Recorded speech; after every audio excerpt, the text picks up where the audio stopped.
Hello students, आज हम अपने इस 8th लेक्चर में आप लोगों के सामने हैं। हम लोग 12th क्लास केमिस्ट्री का जो है बायोमोलिक्यूल्स चैप्टर पढ़ रहे हैं और इससे पहले हम अपने 7 सेशन पूरे कर चुके हैं, जिसमें हम लोग इस पूरी सीरीज़ के अंदर हम लोग बोर्ड के जो प्रीवियस बोर्ड में जो क्वेश्चंस पूछे गए हैं इंपॉर्टेंट +2 में इस चैप्टर से यानी बायोमोलिक्यूल से, उनको डिस्कस कर रहे हैं। सो ये हमारा 8th सेशन है स्टूडेंट्स। आई एम श्योर कि आप लोगों को पिछले 7 सेशन जो है वो इंटरेस्टिंग लगे होंगे और हेल्पफुल लगे होंगे। तो आज फिर हम अपने इस नए सेशन में कुछ नए क्वेश्चंस को डील करेंगे। So let us deal with this question. जो 6th क्वेश्चन है, इससे पहले वाले क्वेश्चन हम लोग अपने पुराने सेशन में कर चुके हैं। तो ये छठा क्वेश्चन है। क्वेश्चन देखिए, व्हाट आर एंजाइम्स। तो एंजाइम्स जो हैं वो क्या होते हैं, वो एक सवाल पूछा गया है। तो देखिए, एंजाइम्स, आप आंसर देख सकते हैं। Enzymes are biocatalyst which are very specific for particular reaction and particular substrate. Almost all enzymes are globular proteins. तो जो एंजाइम्स हैं वो बायोकैटलिस्ट हैं। बायो मीन्स लाइफ और कैटलिस्ट मीन्स जो किसी रिएक्शन के रेट को बढ़ाएं। तो एंजाइम्स क्या करते हैं, हमारी बॉडी के अंदर बहुत सारे बायोकेमिकल रिएक्शंस या बायोकेमिकल रिएक्शन जो वो हो रहे होते हैं, तो उनको फास्ट करने के लिए, उनको एनहांस करने के लिए, उनको स्पीड अप करने के लिए जो केमिकल्स हमारे शरीर में होते हैं, they are refer to as enzymes.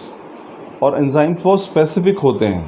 ये बहुत इंपॉर्टेंट इसमें लिखा है, they are very specific for a particular reaction and for a particular substrate. अगर कोई एंजाइम लाइपेस है, अगर वो लिपिड्स को तोड़ रहा है तो वो लिपिड्स को ही तोड़ेगा, वो किसी कार्बोहाइड्रेट्स को या प्रोटीन्स के उसमें हेल्प नहीं करेगा।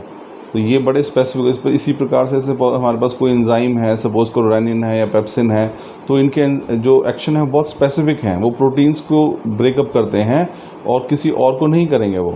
तो यही वर्ड यहाँ पे लिखा है कि एंजाइम्स आर बायोकैटलिस्ट। बायोकैटलिस्ट मतलब वो बायो मीन्स किसी भी लिविंग ऑर्गेनिज्म की जो बॉडी है उसके अंदर रिएक्शंस को जो चल रहे होते हैं उनको, जिसको हम बायोकेमिकल रिएक्शंस कह सकते हैं, उनको फास्ट करते हैं, उनको एनहांस करते हैं, स्पीड अप करते हैं। और वो बहुत पर्टिकुलर या स्पेसिफिक होते हैं अपनी रिएक्शंस में। जो एंजाइम एक रिएक्शन को कैटलाइज करता है वो किसी दूसरे को नहीं करेगा। और सबसे इम्पॉर्टेंट बात, all enzymes are globular proteins. हमने क्लासिफिकेशन पढ़ी है प्रोटीन्स की, कि प्रोटीन्स जो हैं वो 2 तरह के होते हैं। एक को बोलते हैं हम फाइब्रस प्रोटीन, दूसरे को ग्लोबुलर प्रोटीन्स। तो एंजाइम्स जो है वो मोस्टली ग्लोबुलर प्रोटीन्स होते हैं। Okay students, so let's move on to next question 7। Where does the water present in the egg go after boiling the egg. कि जब भी हम जो एग के अंदर जो है वाटर होता है और जब उसे एग को बॉईल करते हैं तो वाटर एक्चुअली में जाता कहाँ है।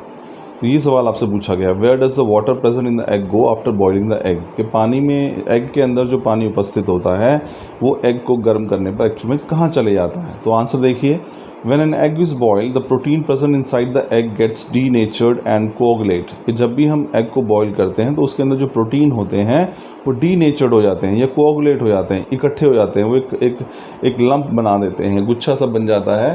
तो ये प्रोसेस कहलाता है डीनेचुरेशन। तो ये आपके पास इंपॉर्टेंट क्वेश्चन भी है कि डीनेचुरेशन होता क्या है। तो ये हम गर्म करते हैं, किसी एक्सट्रीम एसिडिक कंडीशन पे उसको सब्जेक्ट कर दें या एक्सट्रीम उसको हीट कर दें तो जो प्रोटीन्स हैं वो डीनेचर्ड हो जाते हैं। तो आफ्टर बॉइलिंग द एग, जब हम एग को बॉईल करते हैं तो water present in it is absorb by coagulated protein through hydrogen bonding. तो जो प्रोटीन कोगुलेट होता है गर्म करने पर, पानी वास्तव में उसके द्वारा एब्जॉर्ब कर लिया जाता है थ्रू हाइड्रोजन बॉन्डिंग। तो हम कह सकते हैं कि जब भी हम जो एग के अंदर जो वाटर होता है वो उसको हीट करने पर एग के कोगुलेशन से जो प्रोटीन डीनेचर्ड होता है या जो प्रोटीन कोगुलेट होता है वो पानी उसके द्वारा एब्जॉर्ब कर लिया जाता है। तो नेक्स्ट क्वेश्चन देखिए, हमारे पास स्टूडेंट से 8th क्वेश्चन है और क्वेश्चन है, why can not vitamin C be stored in our body. कि विटामिन सी जो है वो हमारी बॉडी में स्टोर क्यों नहीं हो सकता।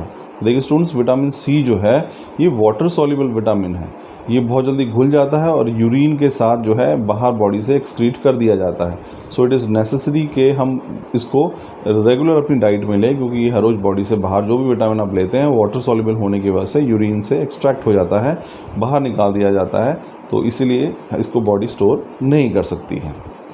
नेक्स्ट देखिए, what product would be formed when a nucleotide from DNA containing thymine is hydrolysed. उन्होंने आपसे सवाल पूछा है कि भाई क्या प्रोडक्ट बनेगा यदि हम एक न्यूक्लियोटाइड जो डीएनए से हम लें जिसमें थायमिन उपस्थित हो उसको हाइड्रोलाइज करें।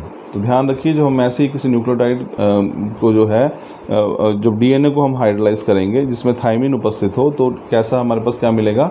सो when a nucleotide from the DNA containing thymine is hydrolysed, thiamine beta D2 deoxyribose and phosphoric acid are obtained as product। तो ऐसे में आपको थायमीन बीटा D2 deoxyribose यानी कि शुगर है ये, और साथ में क्या मिलेगा? फॉस्फोरिक एसिड जो है वो मिल जाएगा। तो ये प्रोडक्ट्स बनेंगे, ठीक है ना। नेक्स्ट हमारे पास है 10th क्वेश्चन, इसको डील करते हैं। What are reducing sugars? तो मैंने आपको बताया था वो सारे हमारे पास जो कार्बोहाइड्रेट्स हैं उनको हम रिड्यूसिंग और नॉन रिड्यूसिंग शुगर्स में भी क्लासीफाई कर सकते हैं। तो रिड्यूसिंग शुगर्स कौन से होते हैं स्टूडेंट्स? ऐसे शुगर्स जो फेलिंग सोल्यूशन, टॉलरेंस रिएजेंट जो है इन सभी को रिड्यूस कर देते हैं। तो जितने रिड्यूसिंग शुगर्स क्या हैं? They are the carbohydrates that reduce Fehling solutions and Tollens reagent. जितने भी मोनोसैकेराइड्स हैं, all monosaccharides and disaccharides excluding sucrose, अगर आप सुक्रोज को हटा दें तो वो क्या हैं? रिड्यूसिंग शुगर्स होते हैं। So this was all about students today's session. So we have discussed a few questions important, they were asked previously in your board exams. So I'm sure कि आप सभी को समझ आए होंगे।